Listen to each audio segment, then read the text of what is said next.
L'Américain de 40 ans, Alex Honnold, a gravi à main nue et sans aucune sécurité la tour Taipei 101, le plus haut gratte-ciel de Taïwan. Un exploit réalisé sous les yeux de centaines de curieux et de millions de spectateurs en direct sur Netflix. Pendant que Francis Ngannou tape les gens pour vivre, lui risque sa vie pour vivre. Mais Alex Honnold n'est pas sans peur, il accepte juste la mort.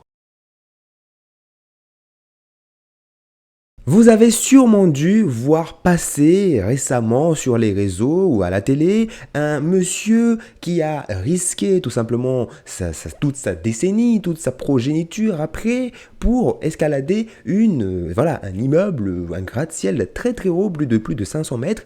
Et voilà, moi je me suis demandé, qui est-ce? Il vit pour ça. C'est un Spider-Man dans la vraie vie, l'homme araignée, comme le dit le titre de cette vidéo. Et sinon c'est logique. Il est né le 17 août 1985 à Sacramento, en Californie, aux États-Unis. C'est un grimpeur professionnel américain spécialisé dans l'escalade de grands parois. Il est le cadet d'une famille de 2 enfants nés de Deirdre Wolownik et Charles Honnold, tous 2 professeurs dans un collège communautaire. Donc il a grandi à Sacramento, mais à l'âge de 5 ans, il va commencer l'escalade dans des salles d'escalade, qui sont locales. Et sa sœur Stasia va aussi l'accompagner, même si elle va finir par se tourner sur autre chose par la suite. Mais lui, il va continuer. Ça a commencé depuis 5 ans, voilà. Les petits génies qui viennent, ils commencent très tôt. Kylian Mbappé, Messi, Cristiano Ronaldo. En 6 ans, Alex grimpait presque quotidiennement et participait à des compétitions en salle dans tout l'État. Quelques années après, à 18 ans, il était l'un des meilleurs grimpeurs en salle de compétition aux États-Unis. Voyez donc qu'il était déjà Spider-Man bien avant. Et après avoir obtenu un diplôme en 2003 à Mira Loma High School, il intègre une université en Californie où il envisage de se spécialiser en génie civil. La même année, malheureusement,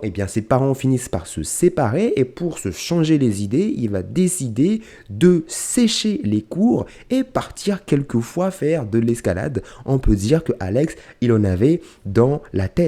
Voilà, quelqu'un qui prend des décisions pour ce qu'il veut faire plus tard. Ça m'impacte, ça me touche, ça me va droit au cœur. L'été suivant, son père décède d'une crise cardiaque et après que sa mère lui ait exprimé son soutien dans son désir de se consacrer à l'escalade, il décide de ne pas reprendre ses études. En 2004, Honnold s'installa dans les vieux monospaces de sa mère et parcourut la Californie pour perfectionner sa technique d'escalade. Très tôt, il fut attiré par l'escalade en solo intégral, c'est-à-dire il fait tout seul. Notamment parce que timide, il lui était plus facile de grimper seul que de trouver une partenaire. Quel homme ce monsieur Honnold, franchement je commence à avoir des larmes. En 2006, il entreprit d'étudier l'histoire de l'escalade en solo intégral en répétant les ascensions mythiques de grands noms tels que John Bashar, Peter Croft et Dean Potter. Bon, désolé pour l'accent, c'est terrible. Mais bon, avant de faire l'ascension de chaque truc qu'il faisait, il devait s'entraîner, à plusieurs reprises avant d'effectuer le test officiel. C'est pas juste quelque chose qui se dit,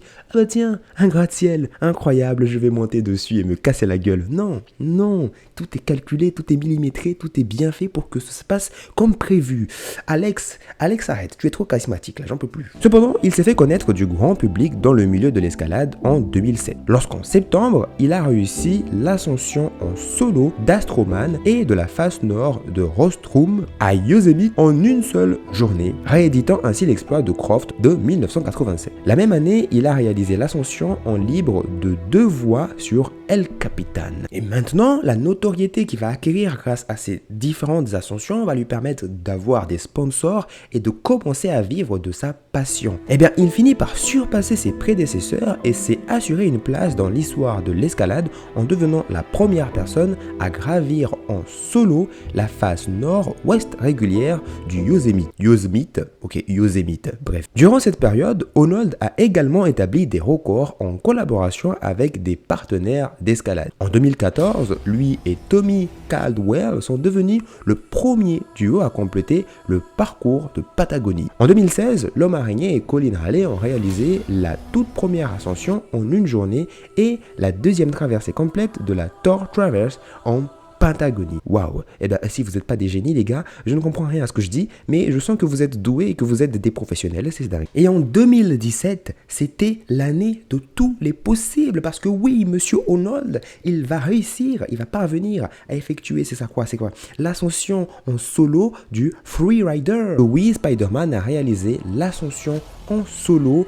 de la voie Freerider avec 1000 mètres sur El Capitan, un exploit qualifié sur National Geographic de plus grand exploit d'escalade pur de l'histoire de ce sport. Cette performance qui a marqué un tournant dans sa carrière a été largement médiatisée par la sortie en 2018 du documentaire qui lui a été consacré. Le film met également en lumière l'humour de Arnold et relate sa rencontre avec sa compagne de l'époque, Sani McCandless. Acclamé par la critique et le public, tant par les grimpeurs que les néophytes, Free Solo a remporté en 2019 l'Oscar du meilleur long métrage documentaire. Maintenant, parlons un peu de la vie personnelle de Arnold, parce que oui, dans la vie professionnelle, c'est-à-dire au niveau du sport, autant il est très chaud depuis je ne sais combien d'années, mais dans sa vie personnelle, depuis 2020, eh bien, il s'est marié avec sa compagne et il a aussi eu 2 filles qui sont June et Alice. Par contre, après avoir vu ses enfants, eh bien, il a déclaré qu'il serait beaucoup plus prudent à l'avenir,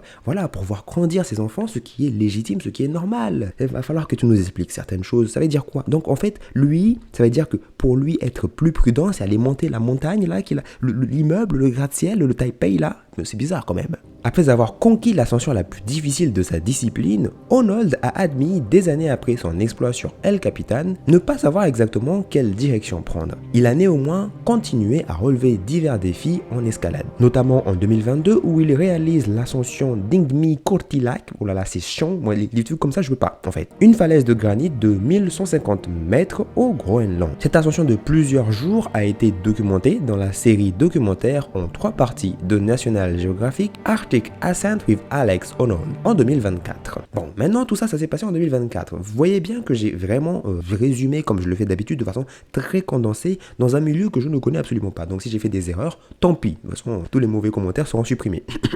Arrivant enfin en janvier 2026, cette année, il escalade en solo la tour de bureau Taipei 101 Taipei 101 and 1. Ok, bref, mon anglais est nul, laisse tomber. Tout ça se passe à Taïwan et devinez quoi?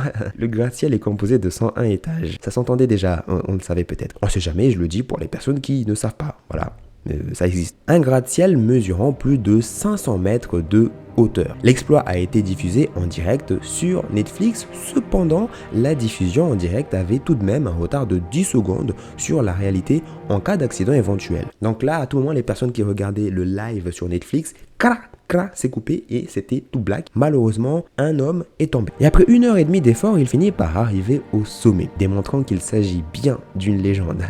Même si j'ai envie de vous dire que ça, pour lui, c'était la course du dimanche, le matin. Voilà. Et par la même occasion, il montre que c'est l'un des hommes les plus badass à marcher sur cette terre. Et en regardant les images, on voit que ce gars a des coronets en or. C'est pas possible. Mais il peut se suspendre en l'air comme ceci. Imaginez le niveau de concentration qu'il faut avoir. Si tu as 1 seconde d'inattention, c'est fini, tu rejoins Michael Jackson et Tupac. Et au final, à chacune de ces ascensions à couper le souffle, Alex Arnold défie les lois de la gravité et de la mort aussi, voilà, parce que la mort n'est jamais très loin. Il maintient qu'il n'est pas accro à l'adrénaline. Cependant, il explique dans son livre Alone on the Wall, Alex Arnold and the Ultimate Limits of Adventure, qu'il est décidé, malgré les dangers, à repousser les limites de ce sport qu'il aime tant. Un homme qui vit pour sa passion, étant tout à fait conscient des dangers qui l'entourent et du risque qu'il y a derrière tout ça. Bref, je sais pas, l'histoire du gars m'a marqué et ça a été intéressant pour moi de me